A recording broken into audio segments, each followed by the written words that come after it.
Welcome to the Story Learning Podcast, regular doses of language learning tips and motivation to help you become fluent in any language. With me, Olly Richards. For language programs, books, free resources, and much more, visit StoryLearning.com.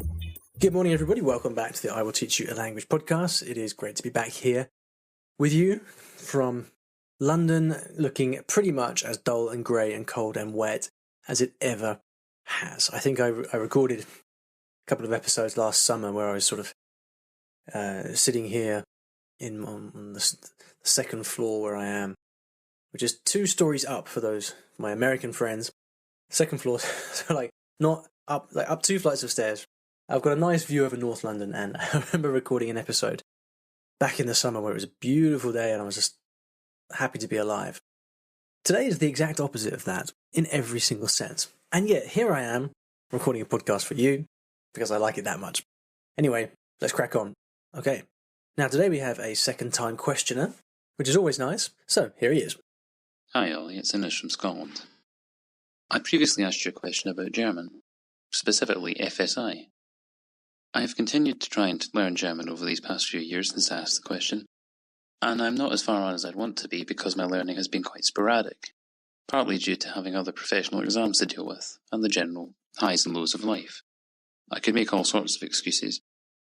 Recently, I went on holiday to Berlin with my wife and had a great time, and the German I did have was really useful, and it was quite helpful because I was able to converse with people in restaurants and in the hotel, and it gave me a great boost.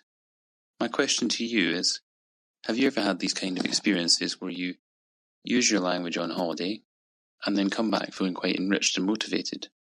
What do you think is the best way to consolidate this motivation and get the most out of this kind of experience after you've come back to the UK or back to wherever you live? Are there any tips and tricks we can use to get the most out of this? Or should we just be spurred on?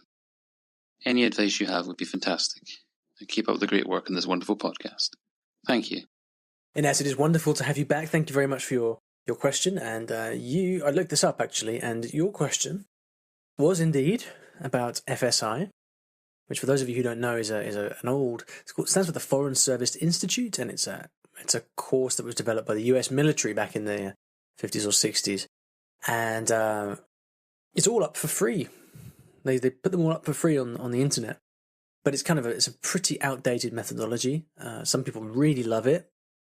I gather, Ines, that you were a bit lukewarm on it. I'm not a fan, to be honest, because anyway, you can go back and listen to that episode if you want more on that. That's episode 132, which you can get by going to iwillteachyoualanguage.com/episode 132. That was in September 2016. Wow, that was over almost 2.5 years ago. So it's great that you're still listening to the podcast. And that is the great thing about podcasts in general, isn't it? It's like the podcasts that I've been listening to, generally, apart from a few cool ones I found recently, generally I've been listening to the same podcasts for years, and that's why I think I like the medium so much. So, Ines, you have been learning German, and then you've stopped learning German. You've gone up and down, in and out. You've ridden this wave of the kind of balancing act of juggling a language with real life, and this is the reality for most people, you know. I really wish I could wind back the clock and do languages at university and just spend 4 years immersed in 2 languages and go travel abroad for a year and do all that great stuff. But it is not to be, and so I, like you and everybody else, we have to balance all this stuff out with real life. And so I imagine you have a certain level of German. It might have been a bit rusty, but then you've gone on a trip to Berlin, you've spoken German, and what you've done is you've reconnected with the reason for you learning German in the first place, and you've reignited that passion for the language, and now you're back home in sunny Scotland, I'm guessing from your accent, and you're struggling with this conflicting question, right? Which on the one hand is, I really like this language, I really want to learn it, I would really like to do myself proud and, get this language to a higher level so I can really feel like I've achieved my goal. While on the other hand, realizing that you've still got real life to deal with.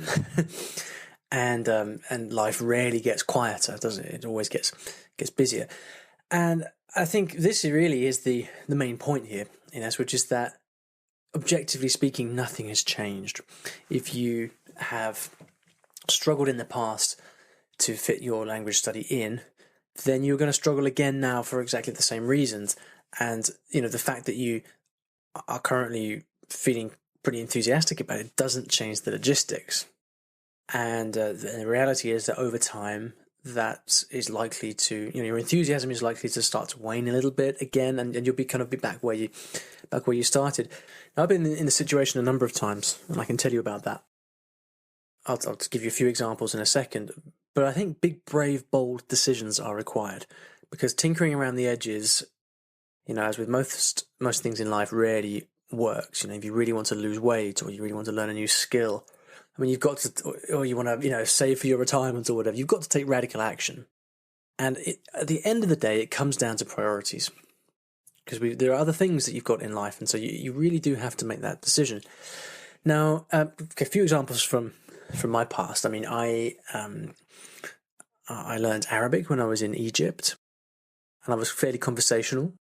Then I came back to London, and I stopped being surrounded by the language. I had no contact with it, and I think I took the difficult but quite clear decision that this was no longer going to be part of my life, and I stopped learning. And I've probably all but lost it now. With Thai, I'd been to Thailand many times, never really learnt any Thai, but then a couple of years ago, I went to Bangkok. I learnt quite a lot of Thai in an intensive 2-week project, which is all up there on YouTube if you want to search for that. Just search for Olly Richards Thai on YouTube. And then I came back, and I really wanted to keep it up and continue. And I actually tried for about 6 months. I took lessons on Skype with my teacher, but the reality was that I was only spending that 1 hour a week speaking, and then doing half an hour some other time if I was lucky in homework, and it just simply wasn't enough. And I just had to realize that. A couple of weeks ago, I actually recorded the Michelle Thomas Korean, so I took Korean lessons for 4 days for the new Michelle Thomas course, I'm kind of in that situation a bit right now, because I've learned quite a lot of Korean actually, and I quite like it, and I'd really like to continue it. But I'm just not under any illusion, because I know how much work is involved in a language, and a language like Korean, you're probably talking realistically about 5 or 10 years worth of work, unless you're going to go and get complete immersion somewhere in the language, in the country. So what I'm talking about here, in essence, is kind of realistic decisions. Now, I am absolutely not suggesting you should give up German. So now let me give you a counterexample of a language that I care deeply about, and is like my big language passion, really, which is Japanese. And since I left Japan, I've done virtually no study. I've spoken a fair bit with people that I've met in different situations. And then in February last year, I went back to Japan, and it just reignited my passion for the language and for the country. And I kind of came back thinking, man, I really have to, I am just in love again with this language. I came back to the UK and did absolutely nothing. And I think the reason I did nothing was because I was caught in this kind of perfectionist trap a little bit. Or I don't know if it was a perfectionist trap, or if it was like, I kind of thought to myself, well, either I do my usual trick of being quite serious about it, or nothing. And as a result, I tried a couple of times to do a few things. I did some reading for a month, but it never kept up. And for whatever reason, last year was a busy year for me, so it kind of makes sense. Anyway, I was back there over Christmas, traveling around Japan for 4 weeks, which was just fantastic. And again, that same feeling came back, and I just kind of realized in a very deep level that for me, like, mastering Japanese is really, in a way, like my life's goal. I mean, it sounds crazy, really, with all the other things I've got going on, but I just care very much about the language, and I really want to master it, although it's very, very hard. And so I've actually come back to the UK now and taken a totally different approach. And the reason is I've realized that I need to find an approach that's going to fit in with my life. And this is where I think the synergy comes in a little bit with your situation, Ines, because I would ask you whether or not, if you're anything like me, whether or not the choice in your mind has been, okay, either I give up German, or I go back to studying how I was studying before, however that was, But there's often a third way. And so for me in Japanese, my traditional way of doing stuff would be to kind of go out and spend a lot of time doing language exchanges and stuff I used to do with Japanese. Really, actually, I probably wouldn't do anymore. I think my theories on language learning have kind of moved on. But anyway, I've actually been working with a Japanese coach, a friend of mine, Luca, and he is just fantastic, and he reads Japanese to a native level. We've been friends kind of online for years, and he's a Japanese coach, and I hired him to help me work through this question. And this is what coaches are just fantastic for. He's not teaching me any Japanese. He's not a teacher, although I think he does do that. But he's very much a coach, and so we've been having conversations together. Like, trying to figure out what's the question of what's the most efficient way to learn Japanese is really not the point. The point is what's going to work for me in my situation. And the reality is these days I just don't have the time or the opportunity to go out and do long language exchanges or get lots of speaking practice in Japanese. Unfortunately, it's just the way life is at the moment. And so what I've come down on is this structure now where all I do is read in Japanese. Now, reading's hard for me in Japanese because my kanji, my Chinese characters, are not that good. But in the past, whenever I've tried to learn Chinese characters, I've just kind of run out of steam very quickly because I just don't like studying in that way. So I've taken this approach of just massive, humongous, extensive reading in Japanese. So read. So basically my aim is to read for an hour in Japanese at least every single day. And I've been keeping that up. And the wonderful thing about it is, although reading by itself is not my most favorite activity, I like speaking and listening, although I obviously recognize the effectiveness of reading and I do it for that reason. It's not necessarily my favorite thing in the world, but I've been doing that and only that. I haven't even been listening, just reading, because I've identified it as like the one activity that I can do and enjoy and keep up and sustain. And so I've just doubled down and committed to doing this one thing. And the fact that it's one thing keeps things very simple.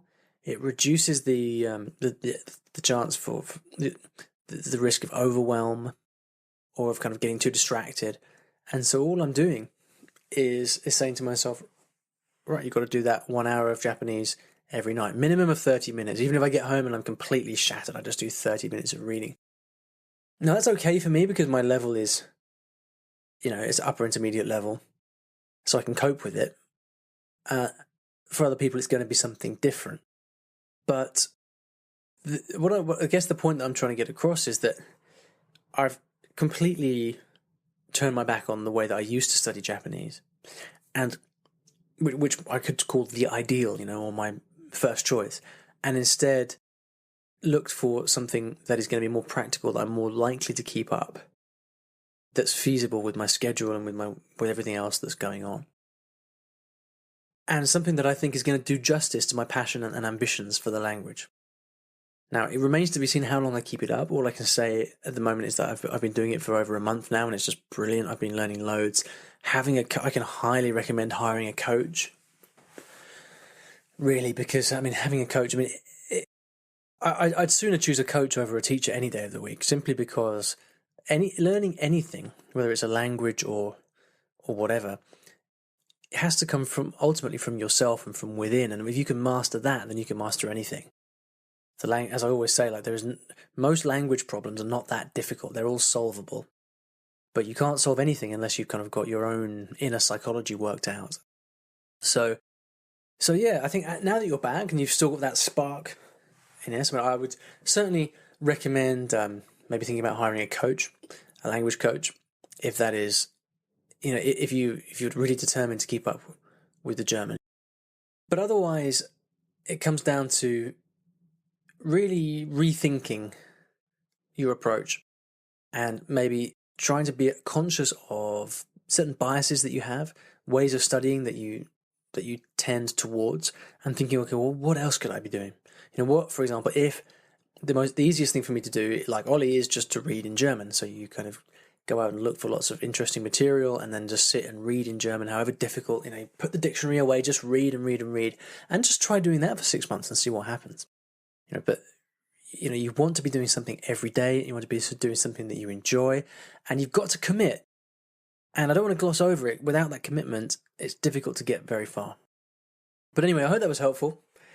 That's what I got. Now, at the end of every episode, I like to leave you with a resource of some kind on the topic of the show. And I actually recently wrote an article that was quite important for me, actually, on the differences between comprehensible input and parallel text. And the reason I mention this is because this is very important for reading. If you're interested in reading at a higher level, but you can't quite deal with native level books and things yet, you've got to figure out how you can read effectively without totally overwhelming yourself. So I'm going to put a link to that in the show notes because that will help you bridge that gap between kind of intermediate level reading and advanced level reading. So put that in the show notes. iwillteachyoualanguage.com/episode 298. Thank you so much for listening. Thank you for your question, Inez. And I'll see you back in the next episode of the podcast. Take care. Thanks for listening to today's episode. And here at Story Learning, everything that I do is powered by stories, whether that's writing books, teaching lessons, crafting courses. My mission is to help everyone succeed at learning a new language through the power of story. And we now have comprehensive language courses in over 15 languages, from Spanish to French, Korean to Japanese, and across all levels from beginner to mastery. And you can take a 7-day free trial of any of these programs by visiting storylearning.com/courses. I've poured my heart and soul into creating these courses over the last 10 or so years, and we've helped tens of thousands of new students achieve their dreams of learning a new language, all through the power of story. So go ahead and take a free trial. There's no commitment. You can try out our method for free. See if this can also be the breakthrough for you that it's been for so many other people. storylearning.com/courses.